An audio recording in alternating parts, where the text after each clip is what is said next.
नमस्कार। बहुत बहुत स्वागत है आप सभी का हमारे इस YouTube चैनल में। हमारा फेसबुक पेज हिंदू ज्योतिष भरपूर प्रेम और स्नेह आपका फेसबुक पेज हिंदू ज्योतिष पर भी मिल रहा है। YouTube चैनल तो काफ़ी समय से हम चला रहे हैं आप सभी के प्रेम और स्नेह की बदौलत। आज ये विषय विशेष रहने वाला है गर्भवती बहनों के लिए। जो गर्भवती स्त्रियां हैं, ग्रहण के अंदर उन्हें क्या क्या सावधानी रखनी चाहिए। भ्रमित होती रहती हैं, चैनल्स ऐसे ऐसे बन चुके हैं, ऐसी ऐसी वीडियोस प्रतिदिन रिलीज होती हैं जिसमें भ्रमित किया जाता है, भावनाओं के साथ खिलवाड़ किया जाता है। काफ़ी समय से वीडियोस में इसके ऊपर बना रहा हूं कि हमें 2020 के अंदर किसी की भी बातों में नहीं आना है, गुमराह नहीं होना है। कब कब ग्रहण है 2020 में, पिछली वीडियोस में बताया है मैंने। डिस्क्रिप्शन में उन वीडियोस का लिंक भी है कि एक ग्रहण 2020 में सिर्फ लगेगा।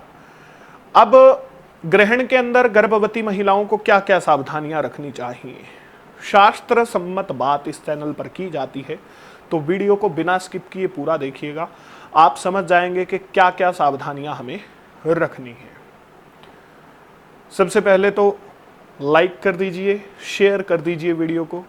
बाद में आप भावनाओं में बह जाते हैं और भूल जाते हैं लाइक करना।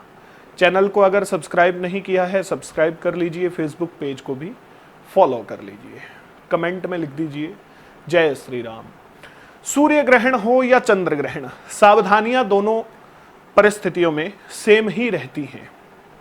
गर्भवती स्त्रियां ग्रहण लगते ही सोए ना, सोना वर्जित है ग्रहण काल में गर्भवती स्त्रियों के लिए। साथ ही साथ कोई भी व्यक्ति हो, ग्रहण में हमें सोना नहीं चाहिए, सोना वर्जित होता है।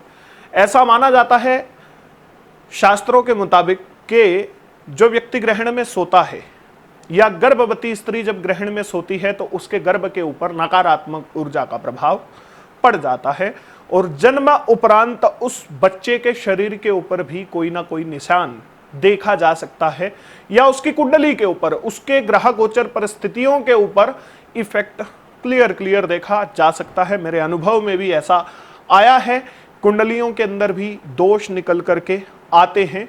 अगर सूर्य ग्रहण या चंद्र ग्रहण के अंदर उस बच्चे की मां किसी सावधानी को ना बरते तो आपने सोना बिल्कुल भी नहीं है। स्वास्थ्य का आपने ध्यान तो आपने रखना ही है, कम से कम खाना पीना है। मैं आपको यही कहूंगा, देखिए गर्भ होता है, गर्भ की रक्षा के लिए हर संभव प्रयास हर मां करती है।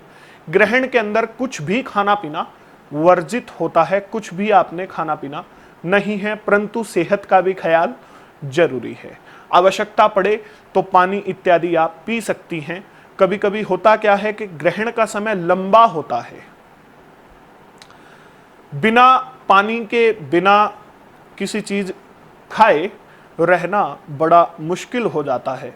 उसके लिए आपको क्या करना चाहिए, ग्रहण का सूतक काल जब शुरू हो रहा हो, ग्रहण के सूतक काल से पहले ही पानी के अंदर और खाद्य सामग्री के अंदर हमें कुशा डाल लेनी चाहिए। कुशा एक पौधा होता है जिसके आसन भी बनते हैं, कुशा डाल लेनी चाहिए। अगर कुशा संभव ना हो, कुछ क्षेत्रों के अंदर मिल नहीं पाती कुशा, तो तुलसी पत्र हमें डाल लेने चाहिए। खाद्य पदार्थों के अंदर, जल इत्यादि के अंदर तुलसी डाल लेनी चाहिए। उसके बाद आप कम से कम उनका भी इस्तेमाल करें। ग्रहण काल में कोई भी नुकीली चीज का प्रयोग आपने नहीं करना है। सुई इत्यादि का प्रयोग आपने जब तक ग्रहण चलेगा आपने नहीं करना है। चाकू इत्यादि का प्रयोग नहीं करना है, कैंची का प्रयोग नहीं करना है। सबसे बड़ी बात, हमें कुछ पकाना भी नहीं है अपने रसोई घर के अंदर। कोई भी खाद्य सामग्री नहीं पकानी है, खाना नहीं बनाना है, पहले ही खा पी लीजिए अच्छे से। गर्भवती स्त्रियां सिर्फ जरूरत पड़ने पर कि बिल्कुल ही मजबूरी हो गई तब कुछ पानी इत्यादि पी सकती हैं। उसके अंदर भी आप तुलसी इत्यादि पहले से डाल करके रखें। सब्जी आपने नहीं काटनी है, सब्जी काटना भी वर्जित है। एक विशेष बात का आपने ध्यान रखना है कि जैसे आटा इत्यादि हम मल करके रख लेते हैं फ्रिज इत्यादि के अंदर, वो भी हमें नहीं रखना है। अगर उसके ऊपर से ग्रहण निकल गया तो आपने उस आटे को अपने इस्तेमाल में नहीं लेकर के आना है। उसे कंज्यूम नहीं करना है। उसके ऊपर से ग्रहण निकल गया, बना हुआ कोई भी भोज्य पदार्थ आपने इस्तेमाल नहीं करना है, कम से कम प्रयोग करें। अगर बिल्कुल ही मजबूरी है तो ग्रहण काल से मैंने बताया पहले ही, सूतक से पहले ही आप उसके अंदर कुशा इत्यादि डाल दीजिए। इन बातों का विशेष ध्यान रखना है। आपने लेटना नहीं है। जो गर्भवती स्त्रियां हैं बेड के ऊपर ना लेटें, कम से कम लेटें, बैठ करके भगवान का चिंतन करें, भगवान का स्मरण करें। हनुमान चालीसा का पाठ कर सकती है, विवाहिता हनुमान चालीसा का पाठ कर सकती है, कोई प्रॉब्लम नहीं है इसमें। सूर्य ग्रहण लग रहा हो तो सूर्य का जप आप कर सकती हैं, सूर्य के बीज मंत्र का जप कर सकती हैं, आदित्य हृदय स्तोत्र का पाठ कर सकती हैं। चंद्र ग्रहण लग रहा हो तो चंद्रमा के बीज मंत्र का जप आप कर सकती हैं। शिव चालीसा का पाठ कर सकती हैं चंद्र ग्रहण के अंदर। भगवान शंकर ने अपने मस्तक पर धारण किया हुआ है चंद्रमा को। शिव चालीसा का पाठ उत्तम बताया गया है चंद्र ग्रहण के अंदर। आगे बढ़े तो एक विशेष जानकारी,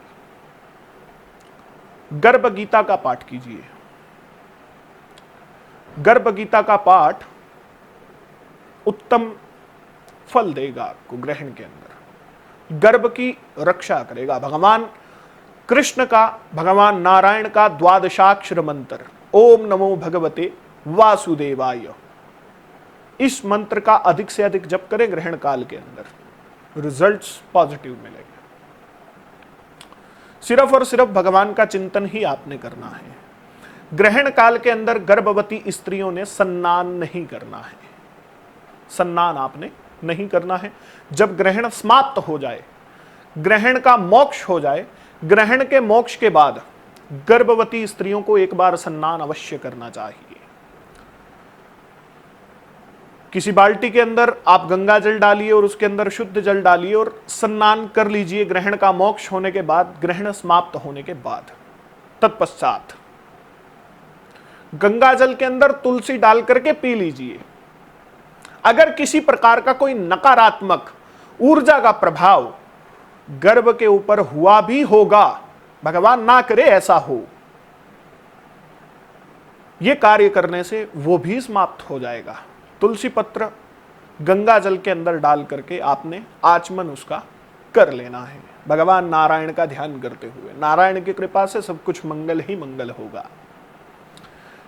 चैनल पर बिल्कुल शास्त्र सम्मत जानकारी आपके समक्ष लेकर के आता हूं, तो एक लाइक और शेयर तो बनता है। लाइक और शेयर कर दीजिए जल्दी जल्दी। सब्सक्राइब नहीं किया है, सब्सक्राइब कर लीजिए चैनल को। प्रतिदिन सायंकाल 7 बजे यूट्यूब चैनल हिंदू ज्योतिष पर लाइव आकर के मैं आपकी कुंडली का विश्लेषण करता हूं, बिल्कुल निःशुल्क। लाइव वीडियो में आप अपने प्रश्न पूछ सकते हैं। किसी भी प्रकार का कोई संशय हो बेझिझक फोन कीजिए। अगर फोन पर कुंडली दिखवाना चाहते हैं, उसका लिमिटेड सा शुल्क रखा हुआ है, डिस्क्रिप्शन में मेरा नंबर है। ऑफिशियल नंबर हमने दे रखा है, हर समय मैं अवेलेबल हूं फोन पर। किसी भी प्रकार का कोई संशय हो मेरे से क्लियर कर सकते हैं। धन्यवाद, बहुत जल्दी मिलते हैं एक और नया विषय लेकर के।